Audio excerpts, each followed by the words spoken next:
Hello everyone, आज हम लोग पढ़ेंगे वाच्य। वाच्य के कितने प्रकार होते हैं, परिभाषा, उदाहरण। ठीक है, देखते हैं। पहला है कर्तवाच्य, कर्मवाच्य और भाववाच्य। ये तो हो गए वाच्य के प्रकार। अब इनको एक एक करके हम समझेंगे कि वाच्य क्या होता है। पहले तो देखेंगे वाच्य की परिभाषा क्या होती है। क्रिया के जिस रूप से यह ज्ञात होता है कि वाक्य में क्रिया द्वारा संपादित विधान का विषय कर्ता, कर्म या भाव है, उसे वाच्य कहते हैं। यानी कि कोई भी सेंटेंस या तो वो कर्म के आधार पर डिफाइन हो रहा हो, या फिर कर्म के आधार पर, या कर्ता के आधार पर, या फिर भाव के आधार पर। जिस भी आधार पर वो डिफाइन हो रहा है उसको उसी कैटेगरी में रखेंगे। जैसे इसके 3 भेद बताए गए हैं, कर्तवाच्य, कर्मवाच्य और भाववाच्य। अब हम एक एक करके इनको देखेंगे। पहला है कर्तवाच्य।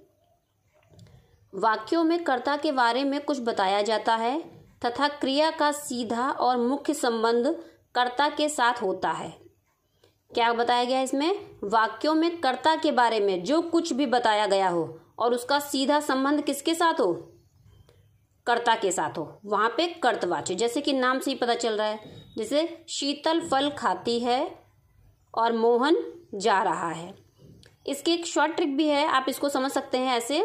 जैसे जब भी कोई भी सेंटेंस लिखा हो और उस सेंटेंस को पढ़ने से कौन अथवा किसने, ये देखिए, जैसे मैंने ये ब्लैक पेन से ये दे रखा है, ठीक है ना, तो इसमें दिया गया है कौन अथवा किसने जैसे प्रश्न पूछने पर जो उत्तर मिले।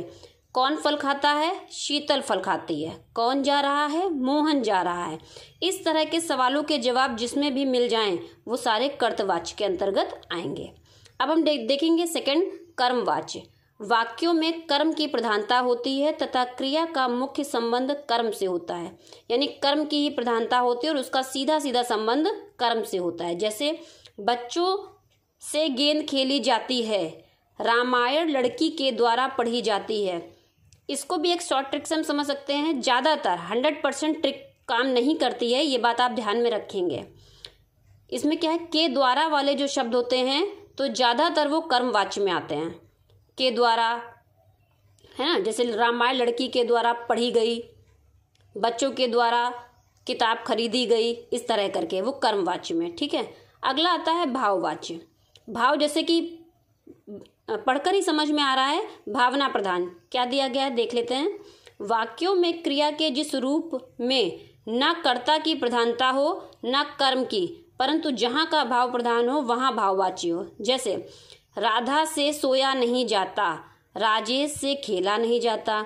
इसमें हम कह सकते हैं कि इसमें ऐसी चीजें जो मुझसे नहीं करी जाती या किसी और से नहीं करी जाती, जिनमें भाव प्रधान हो, भावना की बात हो। जैसे मुझसे चला नहीं जाता, ये चीज तो हम फील कर रहे हैं ना, महसूस करने वाली जो चीजें हैं वो भाव में आएंगी। फिर भी इन तीनों की एक शॉर्ट ट्रिक में हम देख लेते हैं। सबसे ऊपर चलते हैं। देखिए जहां पर दिया गया है वाच्य और वाच्य के प्रकार। ठीक है, इसको देखते हैं। दिया गया कर्तवाच्य। कर्तवाच्य में कौन कौन से वाक्य आएंगे? सकर्मक और अकर्मक क्रिया वाले वाक्य आएंगे। कर्मवाच्य में सिर्फ सकर्मक वाक्य की बात होगी और भाववाच्य में अकर्मक के साथ नकारात्मक की बात, यानी कि नहीं वाले शब्द। अभी जैसे मैंने बताया, राधा से सोया नहीं जाता, राजेश से खेला नहीं जाता, या मुझसे चला नहीं जाता वगैरह। आई होप कि आप लोगों को ये वाच्य समझ में आ गए होंगे, ट्रिक के माध्यम से भी और परिभाषा के माध्यम से भी। Thank you so much.